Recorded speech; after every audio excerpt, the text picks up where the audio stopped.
आपको क्या लगता है कि कैसे इन तमाम चीज़ों पर जो है कंट्रोल कायम किया जा सकता है कि लाइक कैसे कौन से स्टेप्स हैं कि जिससे जो एक स्टूडेंट है वो अपने प्रॉब्लम्स शेयर कर सकता है? उसके अलावा अगर कोई खातून है वो कैसे अपने हकूक़ जो हैं, जायज़ हकूक़ जो हैं उनको पा सकती हैं? इसमें किन ऑर्गनाइज़ेशंस या किस चीज़ का रोल है और कैसे इसको तमाम जो सिनेरियो इसको काउंटर किया जा सकता है? सबसे पहले तो दूसरा पार्ट की तरफ आते हैं ना कि खातून अपने हकूक़ कैसे पा सकती है। एजुकेट करना बहुत ज़्यादा ज़रूरी है किसी को भी। अभी हमारे जितने भी कोर्ट्स हैं, जो भी इश्यूज़ हैं, अब जब आप फैमिली कोर्ट्स में भी जाएँगे तो आपको डेली कोई ना कोई इश्यू नज़र आ रहा होता है जहाँ पर खातून सही है। अपना हक लेने के लिए आई होती है। अब इसमें दोनों चीज़ें आ जाती हैं। एक तो ये है कि अगर उसके साथ बुरा सलूक रवा रखा जा रहा है, तो उसके पास सबसे पहले तो आपको पता है कि वो अपने पेरेंट्स को या जहाँ भी बताएगी। अनफॉर्चुनेटली हमारे यहाँ ये है कि जिसने जहाँ पे शादी की है, तो हमारे यहाँ ये कहा जाता है कि आपका जनाज़ा ही यहाँ से बाहर निकले, आप इसके अलावा आपने बिल्कुल, वापस नहीं आना, नहीं ये आना। कहा जाता था।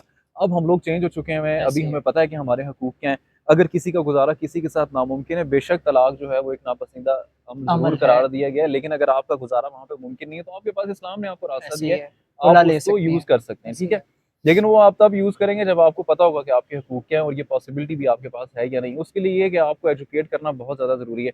अनफॉर्चुनेटली पढ़े-लिखे तबक़ात में भी इस तरह के वाक़यात हमें खुदकुशी वाले दिखाई दे रहे हैं और अनपढ़ तबक़ात में भी दिखाई दे रहे हैं। आप मुझे ये बताएँ कि एक बंदा अगर अपनी जान लेने के दर पे डर आ पे। जाता है, तो उसके पीछे की रीज़न क्या होती होगी? वो कितना मायूस हो चुका होता होगा अपनी ज़िंदगी बिल्कुल से, ऐसे अपने ही है। रिश्तों से भी माज़रत के साथ। तो इसलिए लोगों को सुनें, अपने रिश्तेदारों को, बहन-भाइयों को सुनें और उनके इश्यूज़ पहले डिस्कस करें। अगर वो सॉर्ट आउट हो सकते हैं, ये मैं फैमिली टर्म्स की बात कर रहा हूँ, तो वो ज़रूर करने की कोशिश करें। अगर आपको लगता है कि ये सॉर्ट आउट नहीं हो रहे, तो ज़िंदगी बचाने के लिए कोई और रास्ता इख्तियार करें। ज़िंदगी को दोबारा से शुरू किया जा सकता है।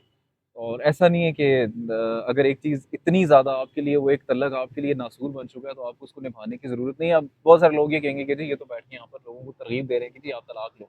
तो बिल्कुल हम तरग़ीब दे रहे हैं उन लोगं को जिनको जिनकी उनके ज़िंदगियाँ हकूक़ नहीं बहुत मिलते, मुश्किल हैं, ऐसे ही है। जिनको कि रोज़ घरों में जो है सताया तशद्दुद का जाता है, सामना ऐसे ही है। करना पड़ता है और जिनका कोई सुनने वाला नहीं है अल्लाह के सिवा और अल्लाह है जिसका तो उसको किसी और की ज़रूरत ही नहीं है। लेकिन अनफॉर्चुनेटली वो हमारी ज़मीन इस्लाम से पर भी फिर भी दूरी है कुछ और करने की ज़रूरत है। बिल्कुल ज़मीन पे भी अल्लाह ने हमें आज़माइश में रखने के लिए बहुत सारी चीज़ें हमारे अपने ऊपर भी रखी हुई हैं कि हम क्या कर सकते हैं। तो अपने लिए पहले खुद कोशिश करें। दूसरा आपका पार्ट है कि जी जो यंगस्टर्स की बात कर रहे हैं, तो उसमें काउंसलिंग बहुत ज़्यादा ज़रूरी है और वो तभी होगी कि जब आपके पेरेंट्स खुद पढ़े-लिखे होंगे। अनफॉर्चुनेटली जो थोड़े से गाँव की तरफ हम चले जाते हैं, तो लोग पढ़े-लिखे शायद कम नज़र आते हैं या फिर शहरों में भी लोग पढ़े-लिखे हैं भी और अगर पढ़े-लिखे अनपढ़ लोग बहुत ज़्यादा नज़र आते हैं कि जो कि एक बात पे डट बिल्कुल, जाते हैं और वो ऐसे ही है। कहते हैं कि मैं ही ठीक कह रहा हूँ।